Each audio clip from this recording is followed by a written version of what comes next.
Informasi berikutnya, pemirsa, menghadapi libur Lebaran, BRI Kantor Cabang Kota Mobagu memastikan ketersediaan dana tunai baik melalui gerai ATM ataupun agen BRI Link yang tersebar di Kota Mobagu. Masyarakat diminta untuk tidak perlu khawatir kekurangan dana tunai saat libur panjang Lebaran, karena BRI Kantor Cabang Kota Mobagu lewat petugas yang disiagakan 24 jam akan memastikan ketersediaan dana tunai baik melalui gerai ATM maupun agen BRI yang ada. Bila masyarakat Kota Mobagu dan Bomong Raya sewaktu-waktu membutuhkannya.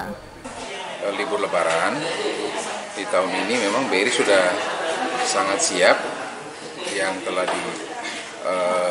diinstruksikan oleh manajemen pusat, yang mana kesiapan finansial untuk Kota Mobagu ini BRI sudah sangat siap, menyiapkan akan baik ATM-nya, CRM-nya, baru ada agen-agen BRI kita yang.